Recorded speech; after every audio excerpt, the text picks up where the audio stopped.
Democrats are pushing their agenda forward on two issues that dominated the headlines last year: police reform and voting rights.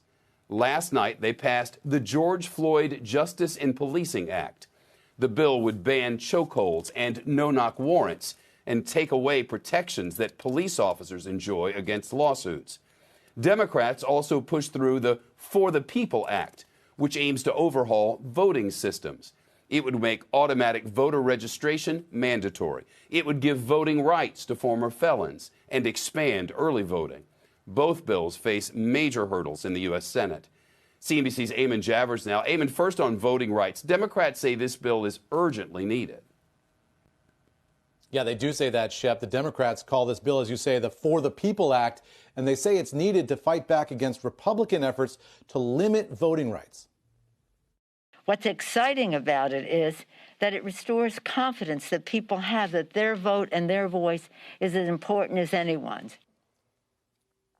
Now, Democrats say they have to fight back against those efforts to restrict voting, and they're pointing to stats showing that legislators in 43 states have worked on more than 250 bills that would make it harder to vote, and they've done that just this year. But Republicans denounced the measure as the For the Politicians Act, and they complain that it's really designed to boost Democratic chances in the election next year, Shep.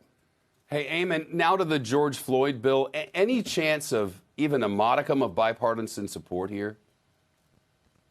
Yeah, maybe only on some of those narrowest provisions, Shep. Republicans, including Senator Tim Scott, have been receptive to the idea of banning chokeholds and no-knock warrants. But overall, Republicans said this bill is anti-police. Police reform is necessary. We need to give officers the tools they need to fairly enforce the law. But this legislation paints a target on the back of every police officer in America. Now, only one Republican voted for the measure. That was Congressman Lance Gooden of Texas. But he later came out and said he accidentally pressed the wrong button. He meant to vote no. So this bill removes so-called qualified immunity for police forces, making it easier to sue departments for excessive force. Supporters say that's a key way to hold police departments accountable and change behavior on the streets. But opponents argue it could keep new recruits from joining the police force, and it could hurt the cities and towns that employ them.